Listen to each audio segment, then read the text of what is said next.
PTPTPioneer.com, your #1 resource for getting started with personal training.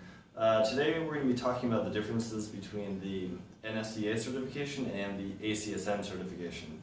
Both certifications are two of the oldest in the industry by far, and both are very well recognized within the industry. So some people might be thinking, I don't know which one to get.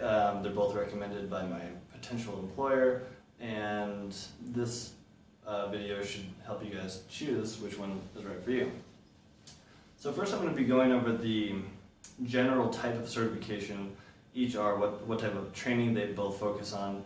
Although all beginning certifications generally cover a broad spectrum of training, a lot of them specialize in one area or another, so I'm going to be talking about that. Let's start off with the NSCA certification. NSCA has a very strong emphasis on sports performance, so speed, agility, and quickness training for athletes trying to reach their maximum potential in their sport that they're trying to compete in. If you're going to be working with athletes, if you know that you're going to be working with high school or college athletes in particular, this is a very good certification to get because they try to lead you into their more advanced CS certification, which has a very, very strong emphasis on sports performance. ASCM, on the other hand, is more of a corrective exercise certification, similar to NASM.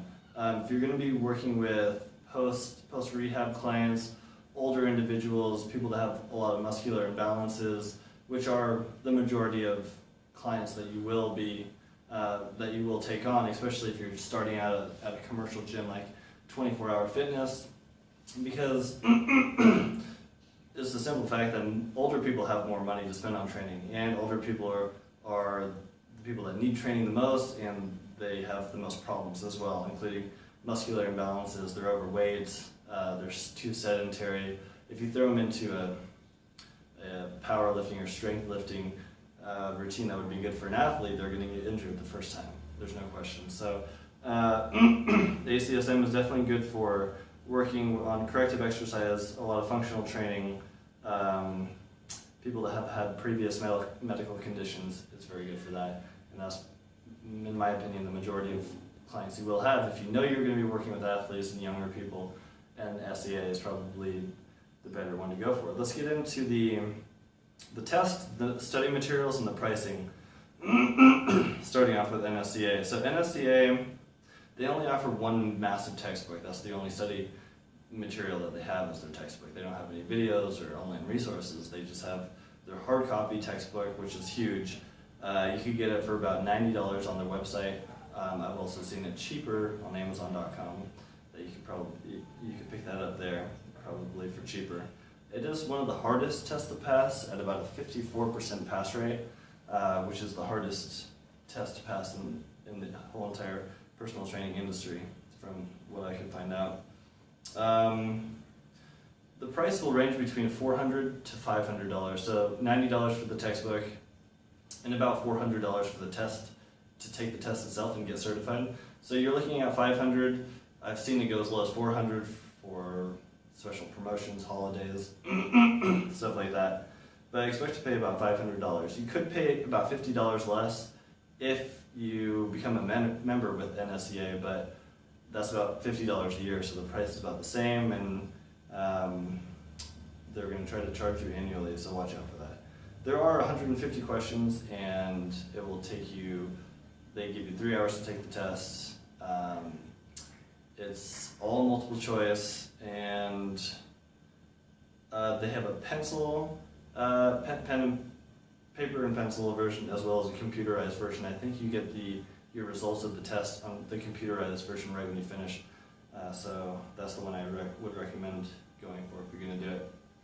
ASCM, on the other hand, is a little bit different, but they do only offer a textbook as well. They're both very old school. They only have textbooks. They haven't really updated their curriculum or their study materials in a very long time, which I think they should do if they want to compete with some of the other people that are providing awesome online resources and videos and flashcards and stuff like that. The textbook will cost you about $70, and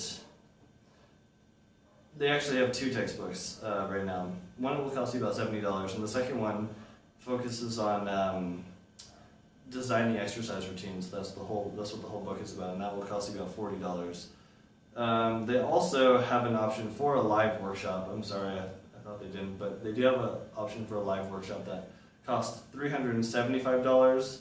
So if you're looking on doing that, you should be expecting to pay about $700 or so. But if you're just going to do the test, it'll be about $279, and once again they have an option to become a member because they are actually a scientific body as well. Most people get their research from ACSM and include it in their own curriculum and textbooks, such as ACE and NSCA probably, as well as NASM.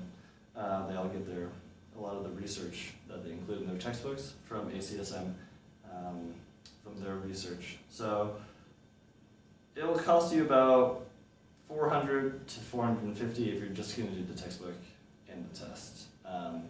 So I think it's a little bit cheaper than NSCA right now, but sometimes NSCA goes on sale as well.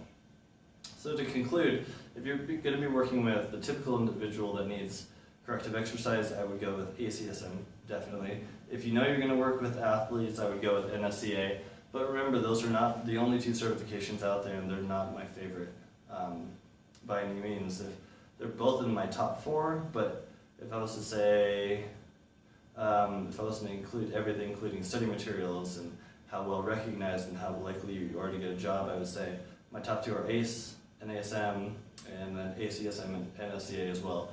But I would check with your potential employer to see what they prefer and what they accept before you go paying for and studying for your personal training certification. But I recommend you check out my huge guide on the best personal training certifications and which one to choose for you, which one would be perfect for your training style and what you're trying to accomplish. It's on my website, the link will be down below. But I hope you guys found this video helpful, and please give it a thumbs up if it was. Thanks.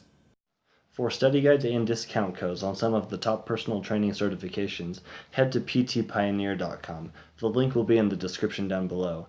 I have a step-by-step guide on how to become a personal trainer, how to make a lot of money once you are a personal trainer, and much more essential information on getting started as a personal trainer for you guys to check out.